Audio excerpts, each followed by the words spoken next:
Olá, pessoal do Curiosone.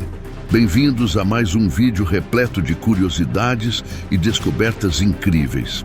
Hoje vamos mergulhar no universo colorido e emocional de Divertidamente 2, a tão esperada sequência da animação que conquistou nossos corações.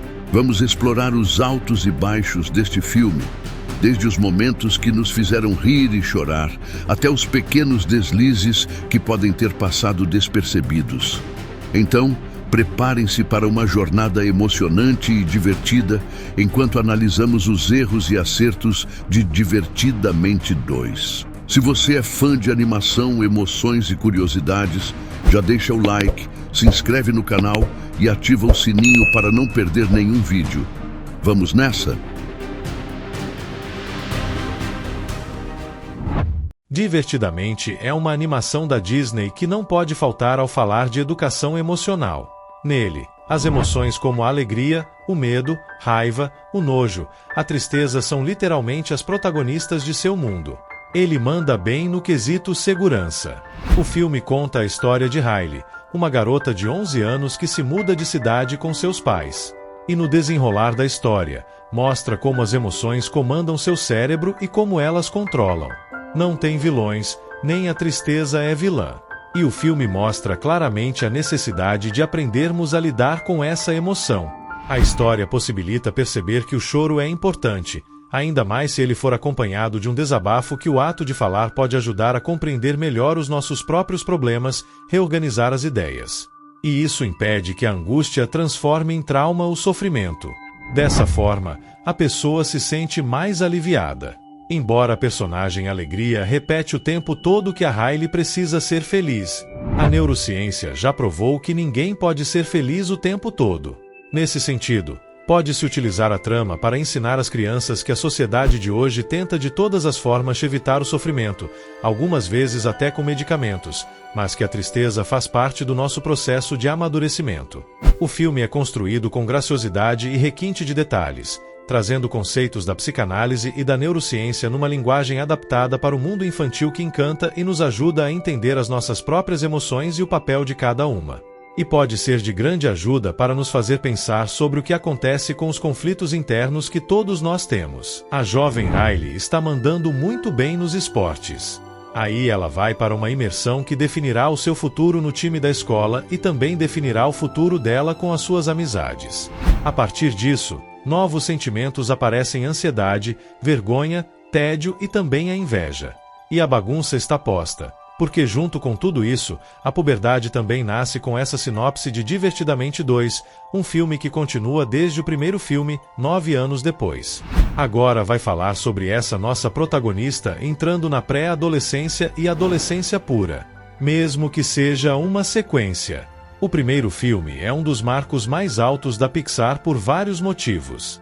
Só que o principal deles é o fator inventividade, que é muito alto a capacidade dele de pegar uma grande ideia, como funciona a cabeça de uma pessoa nesse caso, é destrinchar essa ideia a partir de vários níveis do mais profundo até o mais superficial, e todos tão importantes quanto. É uma ideia primorosa. O primeiro filme tem um valor de surpresa enorme, coisa que esse não consegue reviver por motivos óbvios. E assim, aí vem a decisão. Ele escolhe ser um pouco mais episódico, mais autocontido, como quem regurgita muito bem o que foi colocado no filme anterior. Mas assim ao expansão e depois ele volta para deliciar uma certa figura, mas sem uma implosão. E isso tem escolha suas vantagens e desvantagens. Vamos começar pela desvantagens. O início do filme é atraente e expansivo.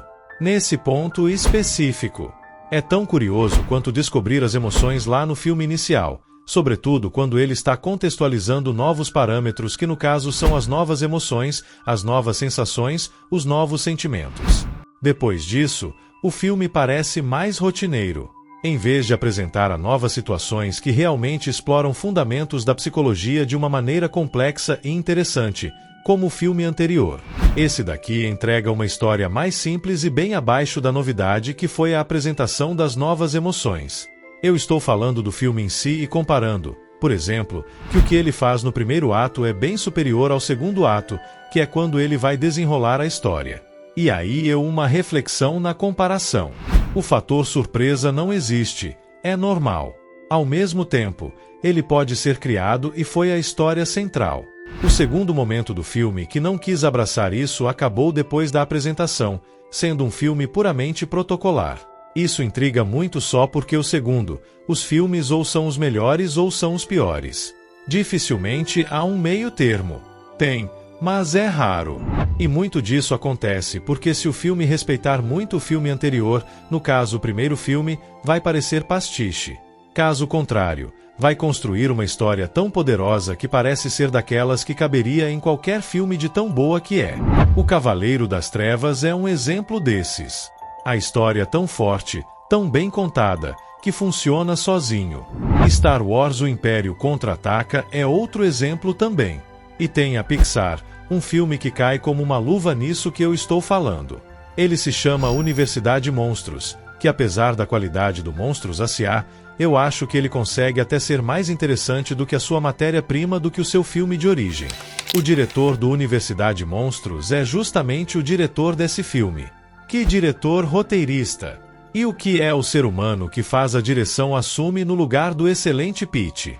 Doctor, mas o raio não caiu 2 vezes no mesmo lugar.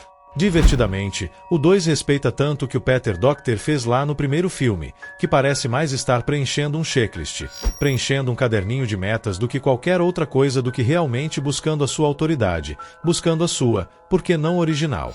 Respeitar muito quando se está fazendo uma sequência é perigoso, porque aí não consegue atingir esses pontos. Sobretudo quando fala de Picho, que tem uma super liberdade para tratar temas muito complexos dentro de toda a alegoria. Nesse caso é pior, porque o filme corre para cumprir um método como se tivesse seguindo ordens. Tem uma confusão ali na cabine. Saem da cabine, passam por alguns percalços e voltam mostrando que, na verdade, todas as emoções são necessárias. Fica a mesma coisa. E aí enfraquece muito a experiência desse filme. Como um filme em si, ele é só continuação e por isso apenas episódio com episódio ruim, mas episódio. O suposto Cap fala das vantagens de ser episódico e também nas boas relações que o filme traz aqui pra gente, ainda que mais simples. É muito bom estar nesse universo de volta, a percepção das novas emoções e a questão do amadurecimento é eficaz. E o que mais chama atenção é quando se fala sobre o tema convicção. O que o roteiro não soube desenvolver na história, ali, naquele ato central. O argumento manda bem ao fazer com que convicções sejam mais fortes do que sentimentos. Afinal, a partir das convicções, a personalidade é construída e a partir da personalidade se faz um sujeito, se faz uma pessoa, um construto se transforma num sujeito. E não há poesia melhor do que colocar os sentimentos em desacordo, os novos e os velhos, para fazer uma alegoria da construção das convicções. Porque é justamente a cada encruzilhada que novas sensações aparecem e a partir delas saímos diferentes, seja para o bem, seja para o mal. Essa alegoria específica de Divertidamente 2 é muito poderosa e é muito bem construída e também é muito importante, porque tratar convicções é raro no cinema, na cultura pop, que geralmente descamba para um debate mais voltado para arquétipos e para aí. Aqui não. Isso é tratado mais próximo de como é na vida uma confusão mental ou na vida você ficar falando de arquétipo. O sujeito tem várias formas de se apresentar e aqui o filme consegue trabalhar isso muito bem, demonstrando uma maturidade em tratar alguns assuntos relacionados à mente humana. Nós somos, via de regra, um verdadeiro imbróglio do que acreditamos ser e do que somos de verdade. E o filme trata isso muito bem. E aí, pessoal do Curiosone? O que acharam dessa análise de Divertidamente 2? Espero que tenham curtido tanto quanto eu. Se você percebeu algum outro erro ou acerto que não mencionamos, compartilhe com a gente nos comentários. Adoramos saber a opinião de vocês. Se você gostou desse vídeo, não se esqueça de dar um like e compartilhar com seus amigos que também amam curiosidades e animações.